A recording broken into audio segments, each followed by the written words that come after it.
I, 15-year-old female, own several horses and train horses that have never been handled to be ridden and have been riding for 10 years now. My pony is Prince, a 5-year-old Connemara. Prince is not a rescue. We bought him last year. He is young and scared of bicycles. He snorts and prances, but as long as they aren't too loud or close enough to touch, he doesn't buck or kick. I always talk to the bikes if they are coming too close. I normally do this by saying, "Excuse me, can you slow down? He's scared of bikes." But I often don't need to. I was riding him down one of my favorite trails that is about 2 meters wide. I meet a bike on here about once every time I go down there. He has never misbehaved, and I think it helps desensitize him. However, that day, a rainy Sunday when it would normally be deserted, there were around 30 13, 14-year-olds on bikes with headphones in, so they could not hear me. By the time I realized there were more than normal, I could not turn around because he gets far more upset when they come from behind. I pulled him off the path and walked him along the thin grass verge to try and get him as far from them as possible. I did consider dismounting, but he tends to get more agitated and less easy to control on the ground. By the time most of them had passed, I had to pull him back onto the path because there were dense trees on either side. At that point, he spotted an abandoned shopping trolley, and I let him look at it and move past at his own speed, as the path was empty, apart from a family about 20 meters behind us, just entering the tree area and blocking us in. Enter Darren. He was cycling toward us, and I could feel an already anxious Prince approach boiling point, and I asked him to slow down or possibly dismount his bike. He didn't. If anything, he sped up and said, "Why?" I said, quite loudly, because he was getting close, "He's really scared of bikes." And Darren said, "How is that my problem?" in a really passive-aggressive voice. I completely lost it. I yelled, "It becomes your problem when he kicks you and puts you in the hospital and breaks your bike and you have to pay because you broke the highway code." The dad from the family behind me starts saying, "Just stop, man." And Prince is starting to rear, and I'm concerned for his safety and mine because the path is concrete, so I push him as far into the trees as he will go, while Darren cycles merrily on his way while swearing at me. He also nearly cycled into the stroller of the family behind on purpose, so the mom had to jump out of the way. It took me ages to calm Prince down, and it has majorly set us back in training. My dad says that I shouldn't have yelled at him. Am I the idiot? Also, I'm in the UK, where the highway code says 2 or more meters between any vehicle and a horse. I was wearing lots of high-vis. I couldn't exit the trail because Prince wasn't listening and the family was blocking us.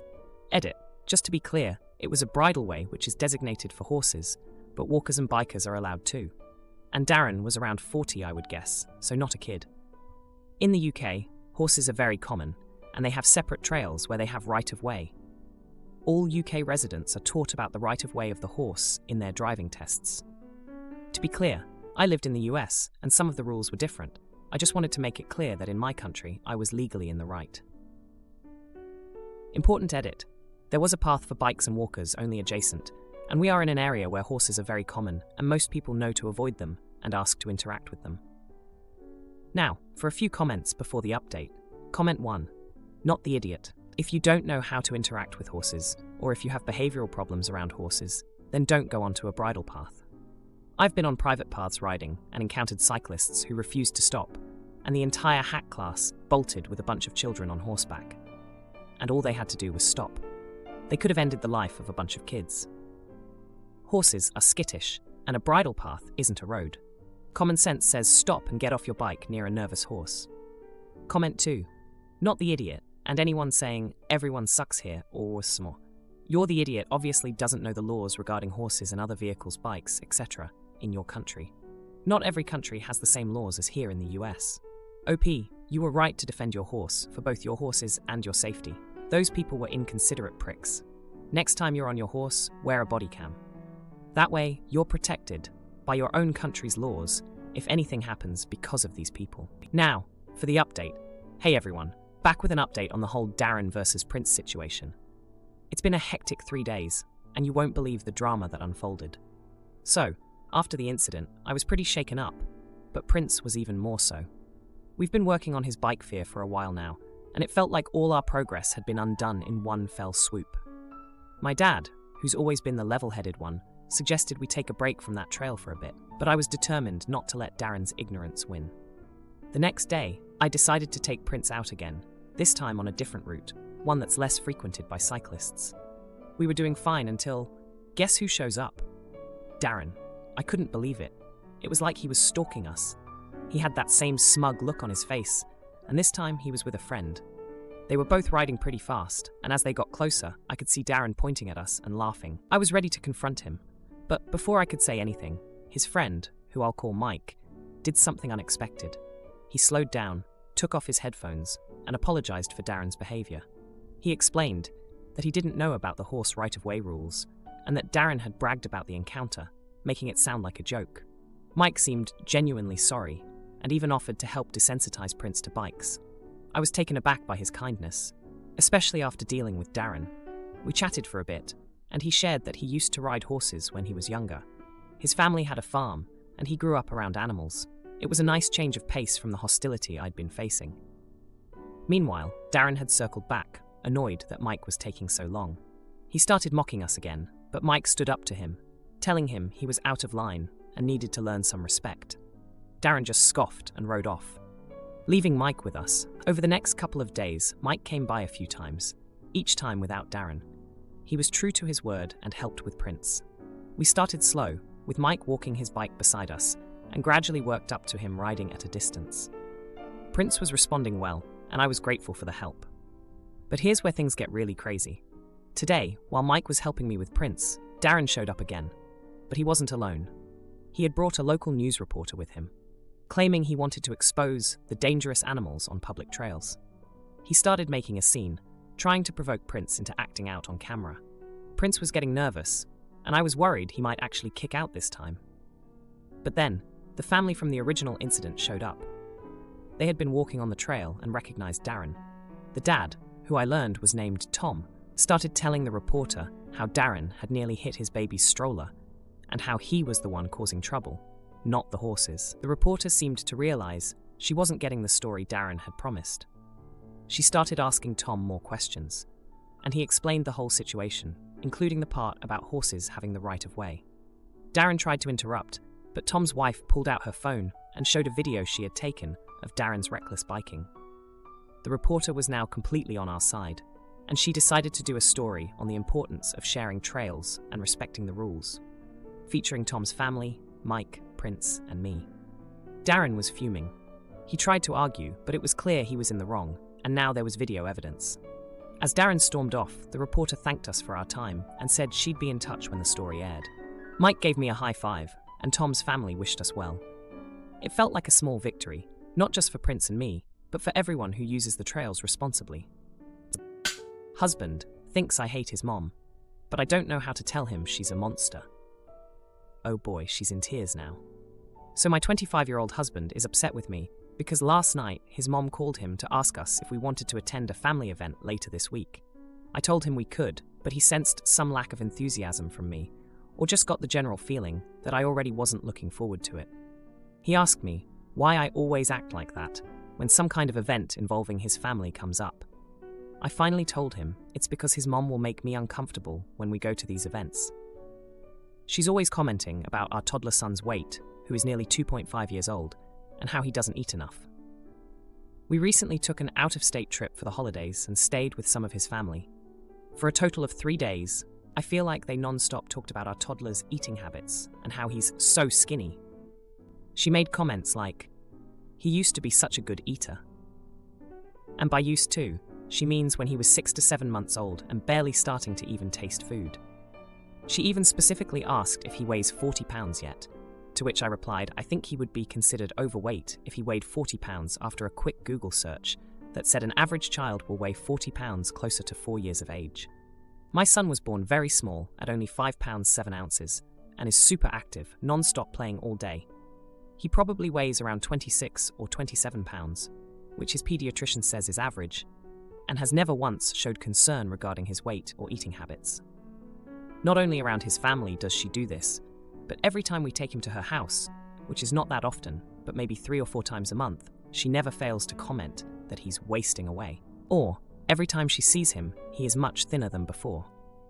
I also told him his mom does it to pick on me, since every time she is sick with the cold or flu, she makes huge pots of soups and invites us over to eat, since she's made so much. Last time we were thinking of somewhere to go out to eat because I had cooked all week and didn't have the energy that specific day or even feel like cooking. His mom called while we were deciding and let him know that she made a big pot of soup if we wanted to go over to eat. He said, "Oh, that's great, since we were deciding on going out to eat anyways, and I was up for it, to go eat at his mom's." She then asked how I was doing, because I had just recently gotten over having infection 19. Mind you, I am currently 7 months pregnant with our second.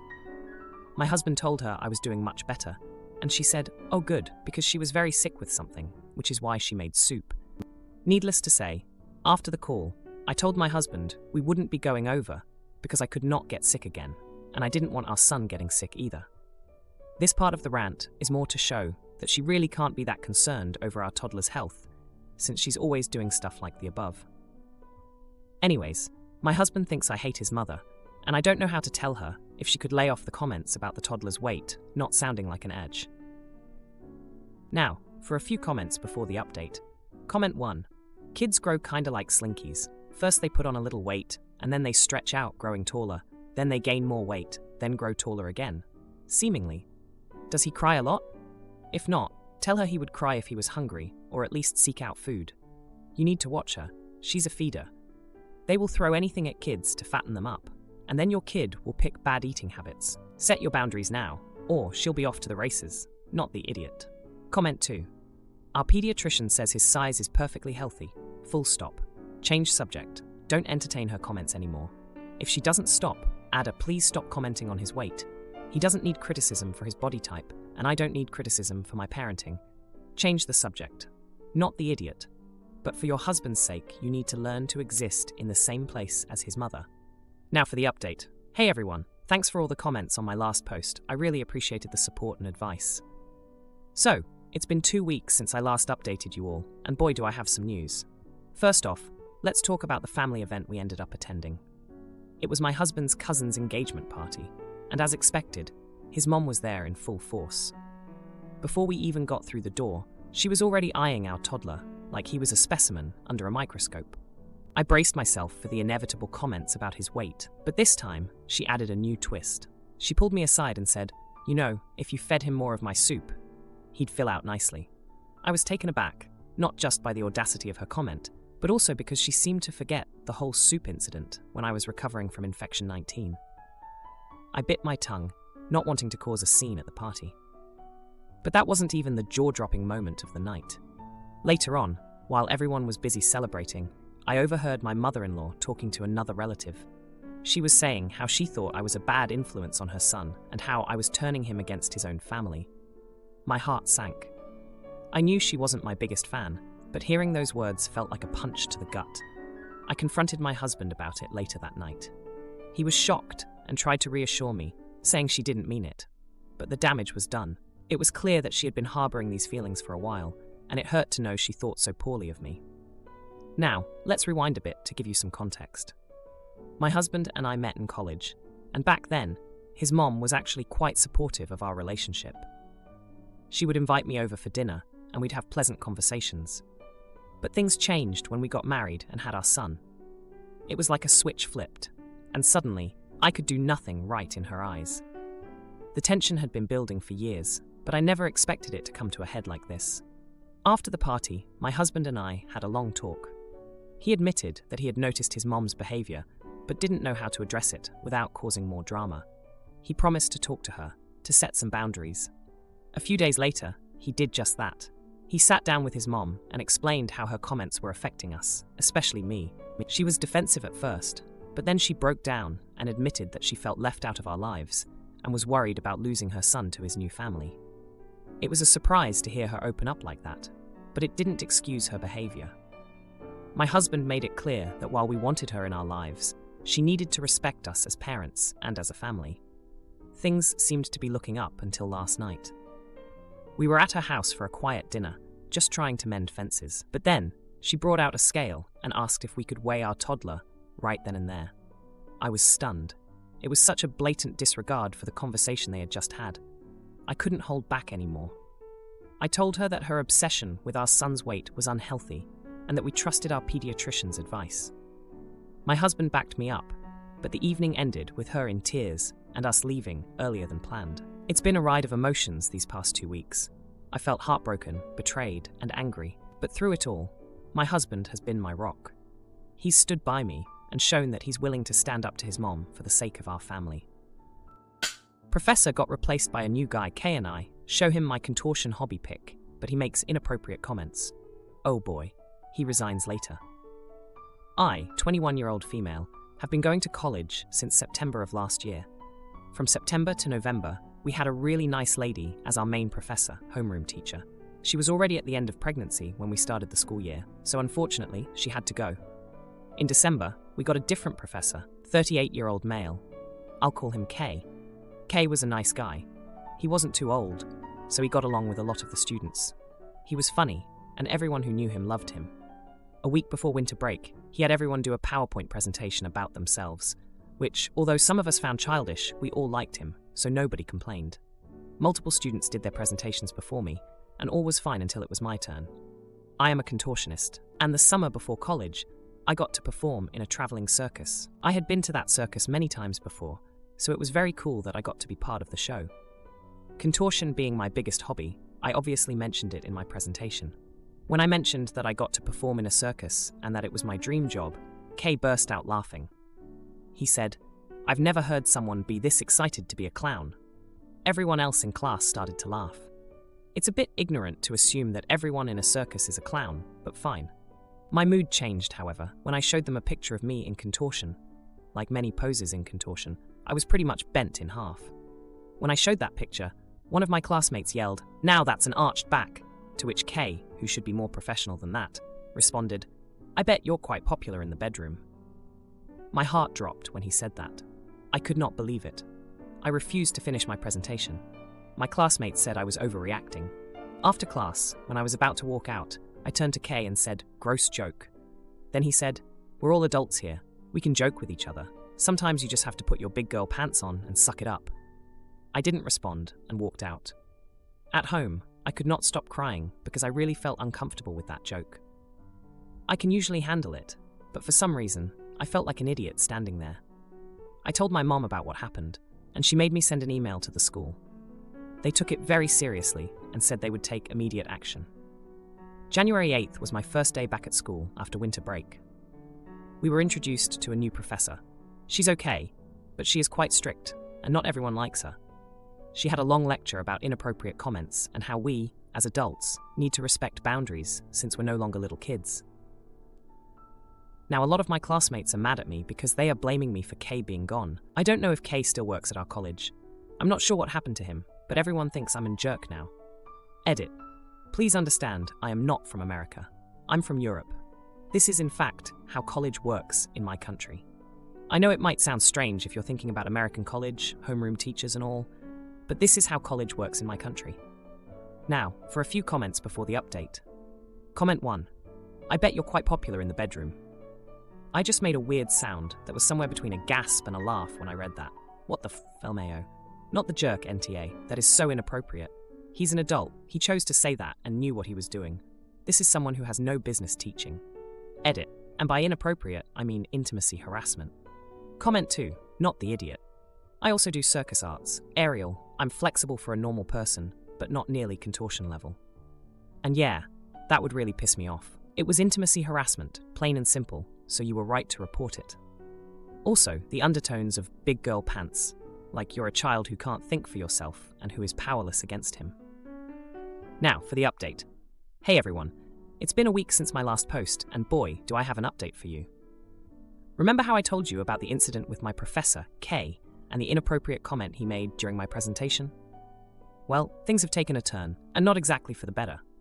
After Kay was replaced, rumors started flying around campus. Some said he was fired, others said he was just suspended.